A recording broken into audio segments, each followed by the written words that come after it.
اللہ کے نام سے شروع جو بڑا مہربان اور نہایت رحم والا ہے۔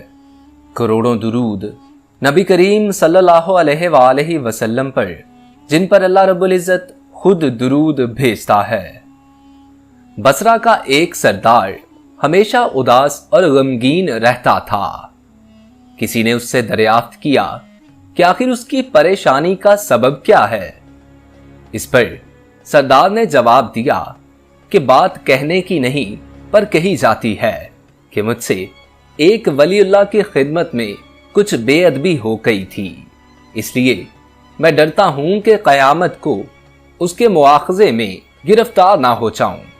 اصرار پر انہوں نے بتایا کہ واقعہ یہ پیش آیا کہ میں ایک مرتبہ زیارت بیت اللہ کو چلا اور سب دوست و آشنا، عزیز و اقارب رخصت کرنے آئے۔ حسب دستور کچھ دور چل کر میں نے سب کو لوٹا دیا، مگر ایک شخص زید جو میرے خواص میں سے تھا واپس نہ ہوا اور اس نے میرا پیچھا نہ چھوڑا۔ مجبور ہو کر میں نے اس کو جھڑک دیا کہ بیت اللہ کا جانا کوئی آسان سمجھا ہے جو پیادہ پا چلنے کو تیار ہو گیا؟ میرے ساتھ نہ آ اور جس راہ سے تیرا جی چاہے چلا جا۔ کہنے لگا، اے آقا، کیا خدا اس پر قادر نہیں کہ تم کو زاد راہ جلد پہنچا دے اور مجھ کو بے یار و مددگار اور بلا توشہ چھوڑ دے؟ یہ کہہ کر اس نے اپنی راہ لی اور میں اپنے رستے سے چلتا بنا۔ راستہ بھر کہیں وہ مجھ کو نظر نہ آیا، اللہ جانے کہاں پوشیدہ ہو گیا۔ جب خدا کے فضل سے مناسک حج سے فارغ ہو کر میں مدینہ طیبہ کو چلا تو کیا دیکھتا ہوں کہ زید آ گیا اور السلام علیکم کہہ کر میرے پاس بیٹھ گیا۔ میں نے حیرت سے پوچھا کہ حج کرایا؟ کہا ہاں۔ پھر میں نے طنزاً کہا، حج کی سند بھی ملی؟ تو کہنے لگا، کیسی سند؟ وہ کس کام آتی ہے؟ میں نے کہا، حج کرنے والے کو بیت اللہ میں غیب سے چٹھی ملتی ہے جس میں لکھا ہوتا ہے فلاں ابن فلاں حج کو آیا تھا اور اس کا حج قبول ہو گیا۔ پھر اسی سند کے ذریعے قبر اور حشر کے عذاب سے نجات ہوتی ہے۔ یہ سن کر زید روتا چلاتا بیت اللہ کو واپس چلا گیا۔ پھر کچھ دیر بعد زید واپس آ گیا اور السلام علیکم کے بعد ایک چٹھی میرے سامنے رکھ دی جو ایک نہایت عمدہ ریشمی کپڑے میں سبز خط سے زید کے عذاب قبر اور حشر سے نجات کے لیے لکھی تھی۔ یہ دیکھ کر میرے ہوش اڑ گئے۔ پھر سکون ہونے پر میں نے معلوم کیا کہ اے زید، بتا تو اس کی حقیقت کیا ہے؟ آخر یہ دولت بے مثال تجھ کو کس طرح میسر آئی؟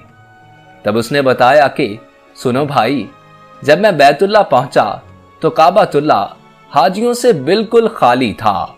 اس وقت میں نے گڑ گڑا کر زاروں قطار رونا اور چلانا شروع کیا کہ اے مالک دو جہاں، کیا غریب گناہ گاروں کا حج بھی قابل قبول نہیں جو مجھ کو حج کی سند نہیں ملی؟ کیا غریبوں کا کعبہ اور صاحب کعبہ اور ہے جو وہاں جا کر سند لاؤں؟ مجھ کو قسم ہے تیرے عزت و جلال کی، جب تک چٹھی نہ پاؤں گا کعبہ سے باہر نہ جاؤں گا اور روتے روتے یہیں مر جاؤں گا۔ اچانک غیب سے آواز آئی کہ اے زید، نجات کی چٹھی لے اور جا اپنی راہ لے۔ پھر یہ چٹھی میرے ہاتھ میں آ گئی جس کو لے کر میں چلا آیا۔ یہ سن کر میری حیرت کی انتہا نہ رہی کہ اللہ اللہ، اس شخص کا یہ عالی مرتبہ ہے جس سے میں آج تک واقف نہ تھا۔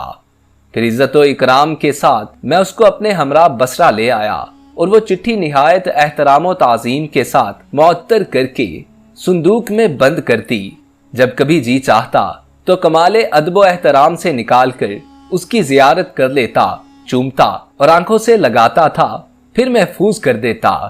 اتفاقاً میں کہیں سفر میں تھا کہ میرے پیچھے زید کا وصال ہو گیا۔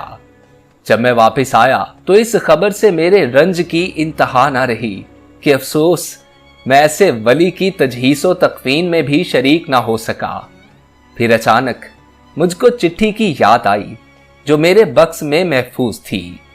اب تو میں اور بھی بےتاب ہو گیا اور اپنے اوپر افسوس کرنے لگا کہ سفر کو جاتے وقت میں نے وہ چٹھی زید کو کیوں نہ دے دی جو اس نے امانت کے طور پر